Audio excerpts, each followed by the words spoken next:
Hello there. Are you ready for a story of faith, courage, and one blazing hot furnace? Well, you're in for a treat, because today we're diving into one of the most dramatic tales in the Bible, the story of Shadrach, Meshach, and Abednego. These three men faced impossible odds, stared death in the face, and stood tall for their faith. Spoiler alert, they came out victorious. But this isn't just a story about surviving fire. It's a story about trusting God in the middle of life's most heated moments. Let's travel back in time to the ancient kingdom of Babylon and see what happened. Let's talk about King Nebuchadnezzar. He was no ordinary ruler. Nebuchadnezzar wasn't just king of Babylon. He was the king ruling over the most powerful empire of his time. Babylon was famous for its wealth, its massive walls, and its hanging gardens, one of the 7 wonders of the ancient world. But for all his achievements, Nebuchadnezzar had one tiny problem: his ego. One day, Nebuchadnezzar decided he wanted a monument to his greatness, not a small plaque or a bust in a temple. No, he wanted a statue, and it had to be big. The result? A golden statue that towered 90 feet high and 9 feet wide. That's about as tall as an 8-story building, covered in shimmering gold. It was the ultimate symbol of his power and vanity. But here's the twist. Nebuchadnezzar didn't just want the statue to be admired. He wanted it to be worshipped. So he issued a decree. Whenever you hear the sound of music, flutes, harps, bagpipes, and so on, everyone must bow down and worship the golden statue. Anyone who refuses will be thrown into a blazing furnace. Talk about a high-stakes concert. Among the people living in Babylon were 3 young men named Shadrach, Meshach, and Abednego. They were Israelites, taken captive from their homeland when Babylon conquered Jerusalem. Despite being far from home, these men had risen to prominence in Babylon's government because of their wisdom, integrity, and faith in God. But here's the thing, their faith was non-negotiable. They worshipped the one true God, and that meant no idols, golden or otherwise. So when Nebuchadnezzar's orchestra started playing and everyone hit the ground, these 3 men stayed on their feet. They weren't trying to cause a scene. They simply refused to compromise their beliefs. Can you imagine the sight? A massive crowd, thousands bowing low, and 3 men standing tall. It was as if they had a neon sign over their heads saying, "We're not doing this."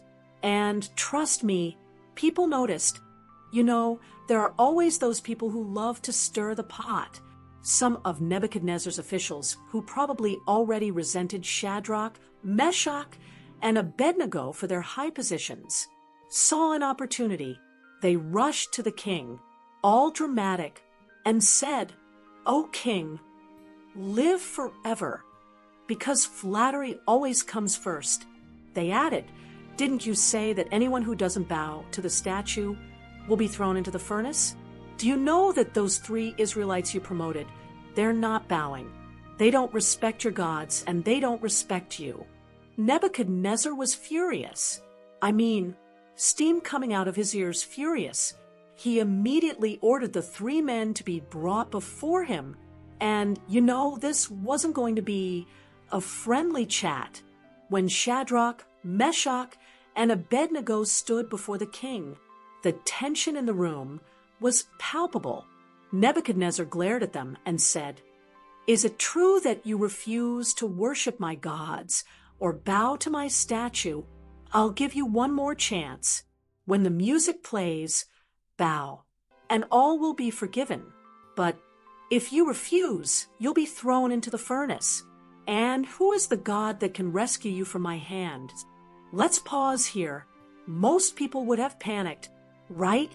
I mean, this is the most powerful man in the world threatening you with death. But not these 3. They calmly replied, "O King Nebuchadnezzar, we don't need to defend ourselves in this matter. If we are thrown into the fire, the God we serve is able to save us. But even if he doesn't, we will not bow to your statue." Wow, that's courage. They didn't just trust God's power. They trusted his plan, whether it meant rescue or not. Their faith wasn't dependent on the outcome. That's something to think about, isn't it? That did it. Nebuchadnezzar's rage reached a whole new level. He ordered the furnace to be heated 7 times hotter than usual. Now, this wasn't your average bonfire. This was an industrial-strength inferno. The heat was so intense that the soldiers tasked with throwing Shadrach, Meshach, and Abednego into the fire were killed just by getting close. Tied up and helpless, the 3 men were thrown into the flames. For anyone watching, it looked like the end, but God had other plans. Here's where the story takes a miraculous turn. Nebuchadnezzar, probably expecting to see a pile of ashes, decided to take a look into the furnace. What he saw left him speechless. He jumped to his feet and shouted, "Wait! Didn't we throw 3 men into the fire? Why do I see 4 men walking around, unharmed, and the 4th one looks like a son of the gods?" Let that sink in. 4 men walking in the fire, unharmed. Their robes were gone, but their clothes, their hair, even their skin weren't touched by the flames.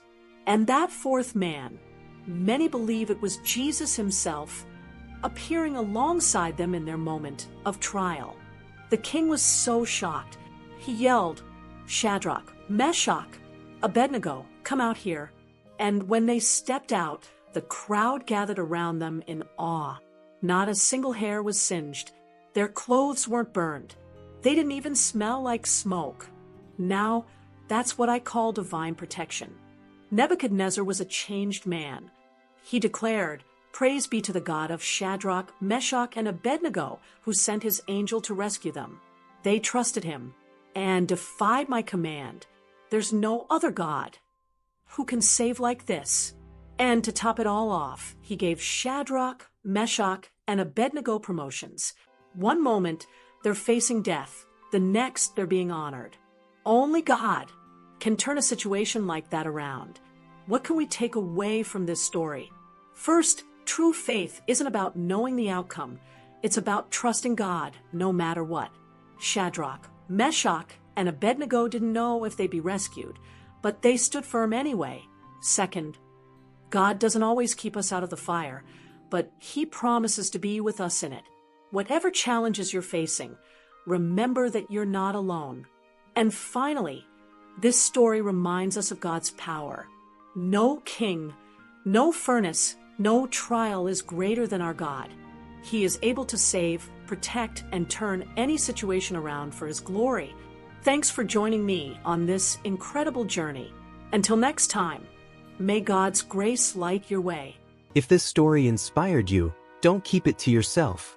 Join us in sharing the good news. Subscribe to this channel for more powerful Bible stories, teachings, and words of encouragement to uplift your faith. Click the like button to let us know you enjoyed this, and share it with someone who needs to hear this message today. Turn on the notification bell so you never miss our latest videos, and let's grow together in God's Word. Thank you for being part of this journey. Your support helps us spread hope and love to the world.